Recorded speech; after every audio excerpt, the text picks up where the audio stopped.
Ok. Mm, en este caso vamos a entrevistar a mi papá. Eh, Hola, muchas gracias por acceder a participar de la entrevista. Para empezar, en este caso nos da la autorización de poder realizar esta grabación con una serie de preguntas. Sí, exacto. Ok. Para empezar, ¿me podrías decir por favor tu nombre completo, edad y nivel educativo? Me llamo Juan Alex Fajardo Izaguirre, tengo 55 años y soy tecnólogo médico en el área de laboratorio clínico y trabajo en la clínica Lar Cayetano Heredia, en el área de laboratorio clínico.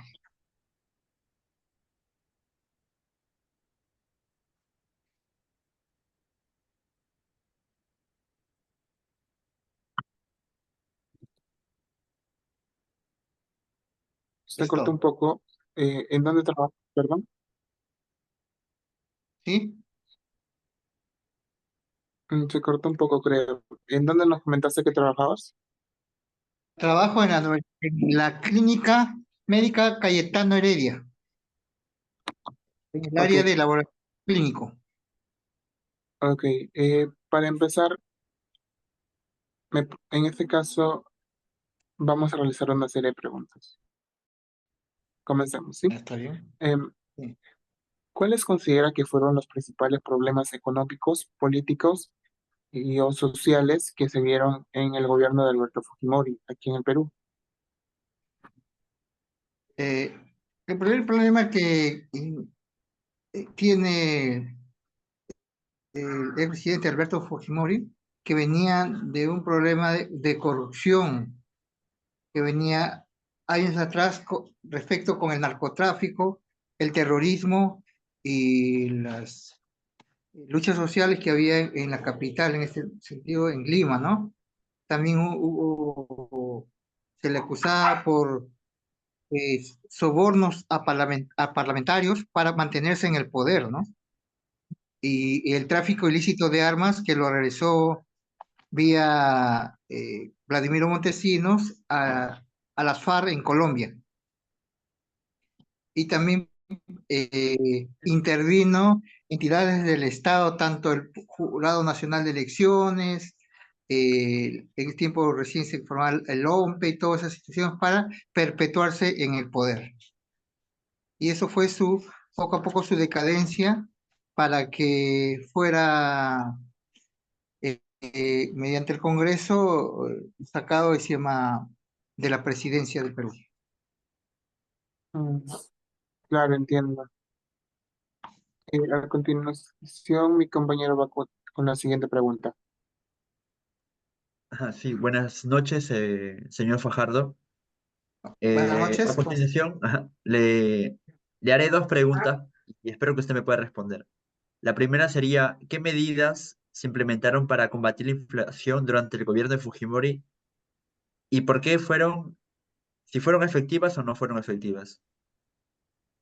En cierta parte fueron efectivas debido a la coyuntura que se vivió en esa década, en ese eh, año de los años 90, ¿no?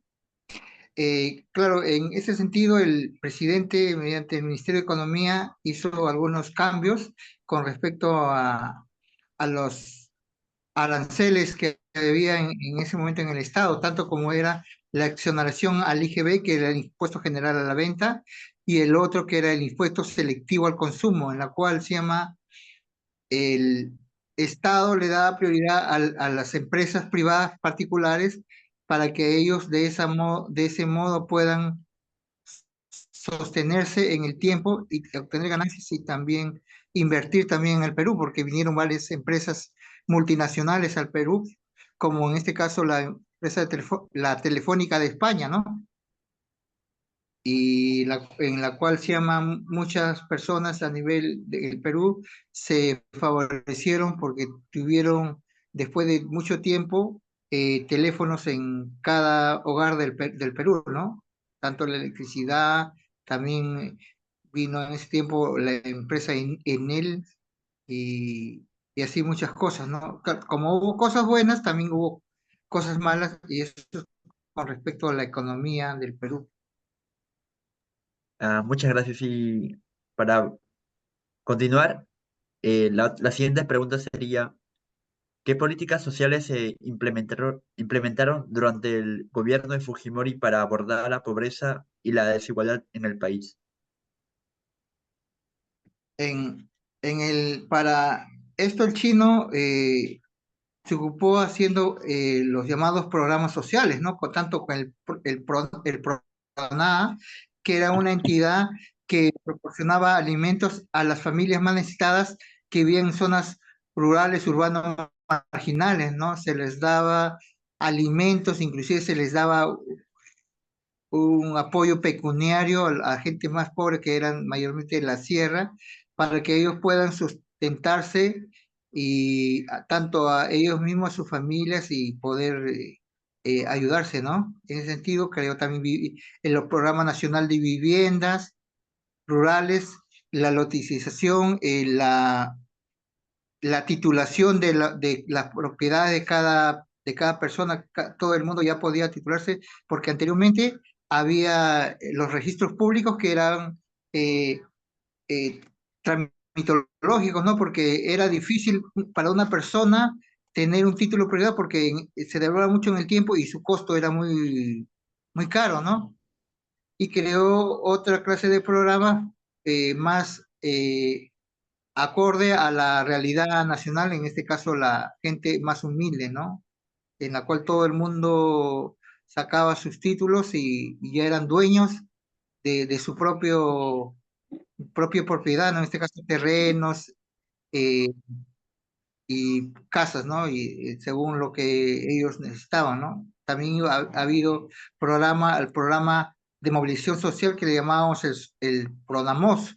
Este programa, dice, se dedicaba a la infraestructura de las comunidades rurales, o sea, les creó las famosas postas médicas, creó también hizo colegios a nivel nacional, las escuelas, las puestos médicos, la Cruz Roja, todo, y eso en parte ayudó a mitigar las necesidades de la población mayormente rural que vivían en zonas pobres y alejadas de la ciudad y de la capital. Esto. Muchas gracias. A continuación le paso con mi compañero para que haga las otras preguntas. ¿Qué tal? Buenas noches, señor Fajardo. ¿Cómo está? Buenas noches. Bueno, la pregunta es, ¿qué opina usted de las medidas que se realizaron en el gobierno de Fujimori para combatir a los grupos terroristas como el Movimiento Revolucionario Tupac Amaru y Sendero Luminoso? Eh, con respecto a las políticas, con respecto al terrorismo, creó ¿cómo te puedo decir? Las comandancias, tanto como la Dirandro y la Dircote, que eran especializados a diferentes temas. En este caso, la Dircote, que era contra la lucha contra el terrorismo, y la Dirandro, que era contra el narcotráfico, ¿no? Y el tráfico ilícito de drogas.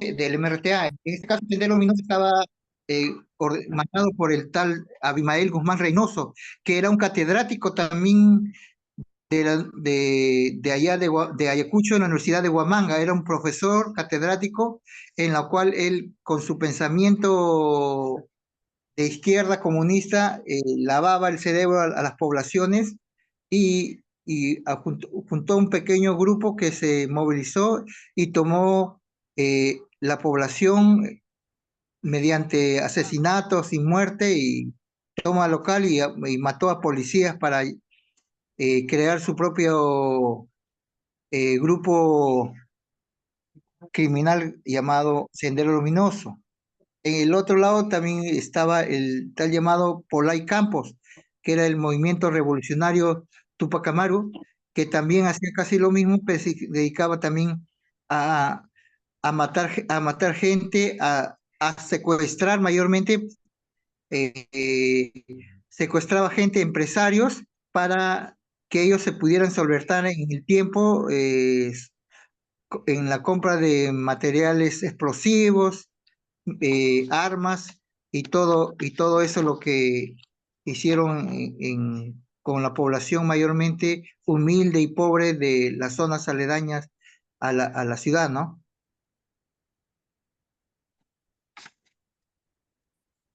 Es todo. Ok, muchas gracias. Ahora le paso a mi compañero para que realice la siguiente pregunta.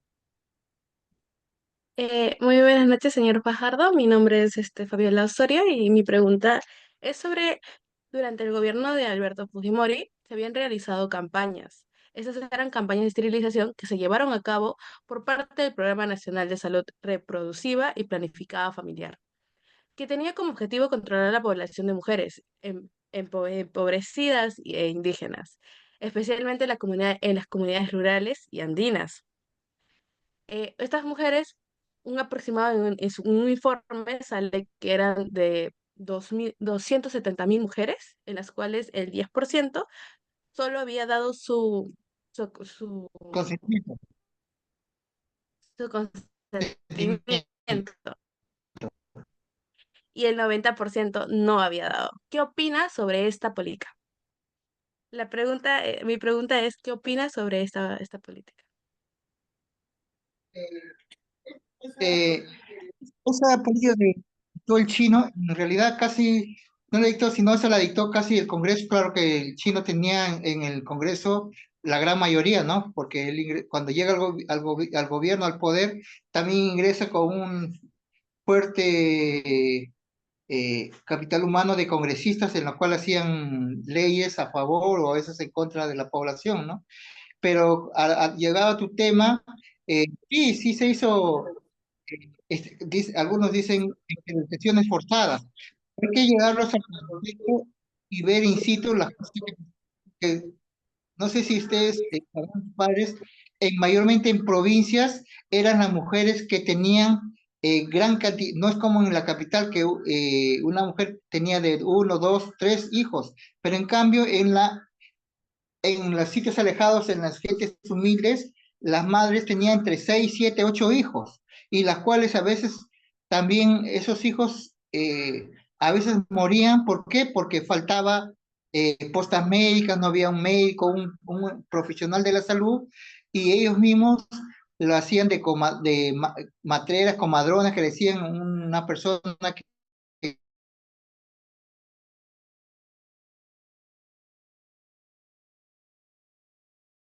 que conocía y en el nacimiento y también después del nacimiento. Entonces el chino, ¿qué cosa hizo? Hizo estas sesiones, pero se tomó un mal rumbo, ¿no? Porque en algunas partes se obligaban a las personas o se les amenazaba, inclusive se les daba un pequeño abono económico o si no víveres, con el fin de que las mujeres dieran ¿cómo se llama? Su asertivamente decir que sí para que ellos le apliquen esas esterilizaciones, ¿no? En parte estaba bien, pero se dieron como todo forma de vida, se excedió y por eso también fueron ellos enjuiciados en el tiempo, ¿no?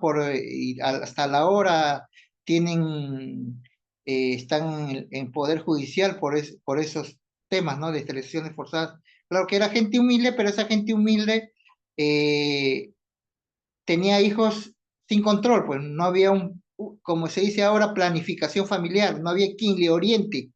Como ellos tenían hijos por tener, entonces no veían ese lado también, porque usted sabe que tener mucha cantidad de hijos, si tú no puedes mantenerlo en el tiempo, esos hijos van a sufrir. Y aparte que no tenían educación, se dedicaban solamente al campo y eran mayormente analfabetos, gente que no sabían ni leer ni escribir.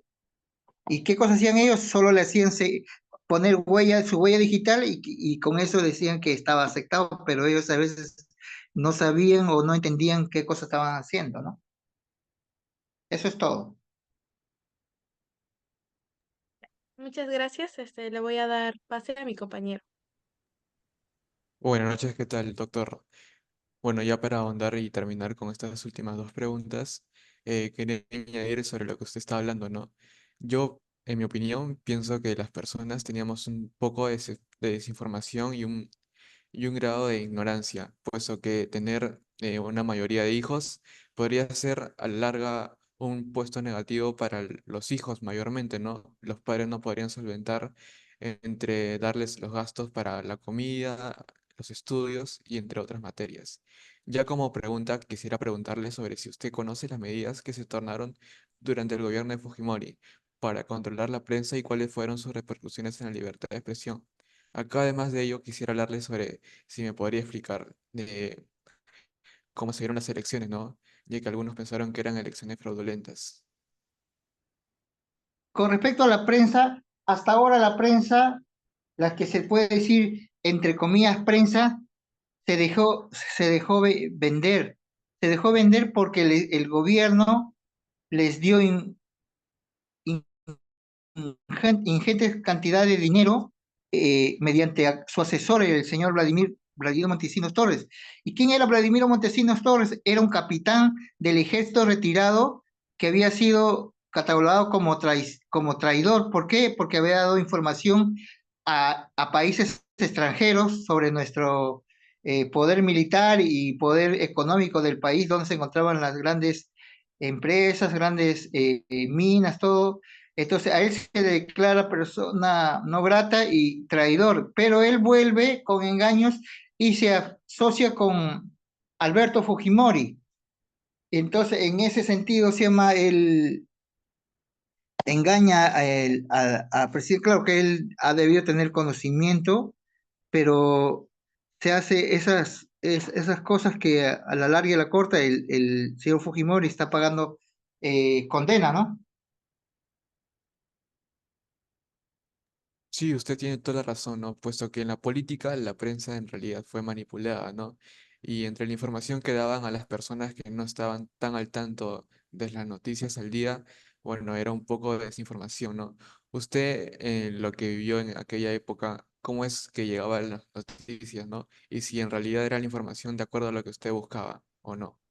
Sí, desgraciadamente, hay veces las personas, a veces, disculpando la palabra, a veces como borreguitos, leemos y creemos todo lo que dice. Por eso siempre he dicho a todos mis hijos, nunca crean lo que le dice una persona al 100%. Siempre averigüen, investiguen, dedicado a cualquier tema que ustedes quieran preguntar, siempre busquen a diferentes eh, personas que le va a dar cada uno con sus diferentes perspectivas, tanto positiva o negativa, y de ahí saquen ustedes un análisis. Pero la prensa se vendió y hacía creer que estábamos bien, que vivíamos en un país de maravilla, y por eso el chino se hizo reelegir y creó en el Congreso la reelección y no contento con eso, porque él primero ingresó en el año 90 y le ganó al señor Vargas Llosa, pero en el 95 volvió a postular y, y se cambió de nomenclatura, porque cuando ingresa en el 90, él sale como cambio 90, ¿no? Honradez, tecnología y trabajo, y más que era japonés, pero en el 95 vuelve a postular por sus hechos, porque en el año 92-93 él captura a Abimael Guzmán y no lo captura él, sino lo captura la policía. El, un grupo del grupo GEIN, grupo especializado de inteligencia, él captura, pero el chino, al ser presidente, él toma ese logro como si él hubiera hecho. Entonces, como él captura a Abimael Reynoso, entonces la población vota por él el año 95 porque poco a poco va desapareciendo el terrorismo con las nuevas leyes que se hizo a través de los jueces sin rostros, porque anteriormente cuando un juez aplicaba condena a un terrorista o a un narcotraficante, ¿qué cosa hacían con el juez o con el juzgado, o con el fiscal? Lo mandaban matar. Entonces el chino, a salvaguarda de eso, crea los jueces sin rostros y, y condena a la mayoría de los líderes de Sendero y del MRTA. MRTA hasta ahora creo que está Víctor Polay Campos y el otro Abimael ha muerto hace años en la cárcel, ¿no? Entonces y el año 2001 vuelve a elegirse, pero ahí ya hace sus elecciones amañadas, ya compró a la prensa, compró al Jurado Nacional de Elecciones porque él metía y sacaba a su propia gente y se creó no sé, con Toledo, el levantamiento de los cuatro suyos, ¿no? Y por la cual él sale elegido también presidente de la República, porque él era un economista que vivía en Estados Unidos, en Stanford, pero y gana las elecciones en el 2002, ¿no? Después de la transición que hace el señor eh, que falleció que también era de Acción Popular, no me acuerdo su nombre, pero lo llegan a... Tú sabes que cuando un presidente sale del país tiene que pedir permiso y autorización al Congreso, pero él sale con una autorización para irse a un determinado país y no regresa al país porque a él le dan días de retorno, pero él se va a otro país y se asila en una embajada allá en Japón, pero por las leyes internacionales que hay, él lo regresan no al Perú, sino se va a Chile, y en Chile como hay reciprocidad judicial, también lo retornan a Lima, en la cual sale enjuiciado y hasta ahora está pagando condena acá en la isla, creo que San Lorenzo, ahí hay un penal exclusivo para gente de altísimo peligrosidad y tanto como Vladimiro están detenidos en esa cárcel, controlado por la Marina, ¿no? Sí, ahí tiene razón. Eso es todo. Y bueno, ya como pequeña introducción de lo que usted habló entre los puntos negativos, quisiera preguntarle además de ello de cuáles fueron los eventos que llevaron a la caída del gobierno de Fujimori en el año 2000 y qué consecuencias tuvo para el país. Bueno, por lo que todos sabemos, acá también salieron los famosos Blay videos, ¿no? Donde su segundo al mando de Fujimori salieron videos sobornando a la prensa y además a personas que tenían un puesto alto en nuestro país. ¿Usted qué opina y cuáles fueron para usted los puntos negativos en aquella época? Aliarse primeramente, el primer error que comete el chino de verse asesorado y mantenerlo en el poder con Vladimiro Montesinos Torres. A él, la prensa, un sector de la prensa le hace saber que él era una persona no confiable, que había sido procesado y enjuiciado y tenían malas prácticas democráticas, ¿no? Entonces, su primer error es juntarse con él porque lo que hace Vladimir Montesino es pagar a los medios de comunicación, a los, ¿cómo se llama? A las juntas electorales en ese tiempo del Jurado Nacional de Elecciones. Él compra todo eso a los fiscales para que lo saquen de todos los juicios que él tiene y mediante unas elecciones amañadas en el año 2000-2001 vuelve a reelegirse con el Congreso creando la reelección. O sea, no conforme con la reelección del 95, él crea nuevamente en el Congreso la reelección. Entonces, un sector de la prensa y la población sale en protesta de eso y la cual también se hace disturbios y muere gente y por eso el chino se va a otro país con permiso para ir a hacer una determinada labor, pero el chino ya no regresa sabiendo que cuando iba a regresar al Perú iba a ser tomado preso por el Poder Judicial por todo lo que, porque él sale en el video de Curi Montesinos, sale que Vladimiro está sobornando con ingentes cantidades, no solo a la prensa, sino a los altos mandos militares, a los generales, a los jefes de Estado Mayor, en maletines y en bolsas le entrega cantidades de dinero, de millones, que eran partidas reservables del servicio de inteligencia. Entonces, esas personas son compradas, por eso las Fuerzas Armadas se venden también al poder político del chino, pues. Sí, muchas gracias. Esto sería todo en la entrevista. Gracias por acompañarnos y por darnos sus acotaciones y experiencias que vivió en aquella época. De antemano, de verdad, usted es una de las personas que debería seguir contando aquellas experiencias que vivió, ¿no? Y que estamos agradecidos sobre todo en nuestro trabajo y en la información que recabamos. A lo que tú me has decir, esta parte, en ese sentido, tienes mucha razón, porque luego del gobierno de vencer al terrorismo en el año 92-93 con la captura de Abril Guzmán, no se informó, no se enseñó, eso se debió enseñar en las escuelas, en las universidades, para que todos los alumnos de los colegios, de las universidades, supieran la verdad y la realidad que había pasado con Sendero. Pero ¿qué cosa hizo? El Estado, en este caso con el poder militar, solo se conformó derrotarlos militarmente, pero no en lo político, ni tampoco en el pensamiento, eh, como te puedo decir, se llama, con enseñarle todo lo que había pasado. Por eso, Vladimiro Montesinos, cuando se le captura, dice, ustedes me podrán matar, pero lo que queda acá en el cerebro, inclusive sale en el video, eso va a quedar registrado. Y él es lo que hace en las universidades.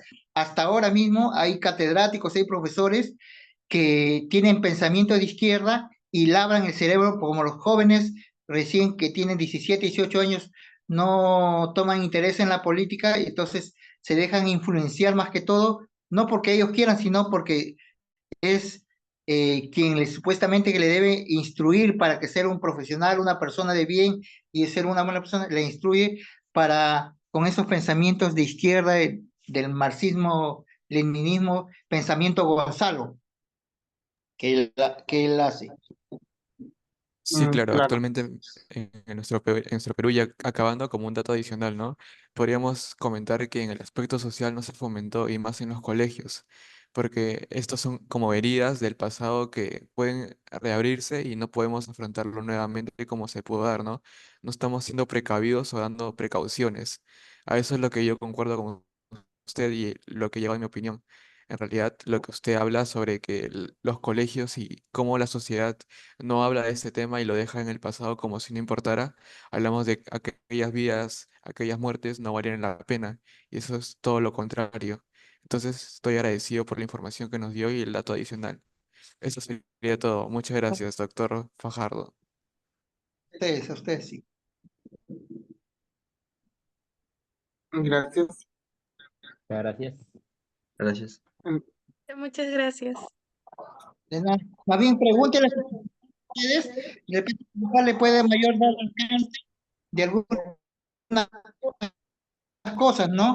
Hay aspectos que no se ha tocado, porque el tratar estos temas, tanto políticos, económicos, sociales, es un problema muy amplio y cada problema social, económico, político, nos tardaríamos un tiempo, ¿no? Pero como ahora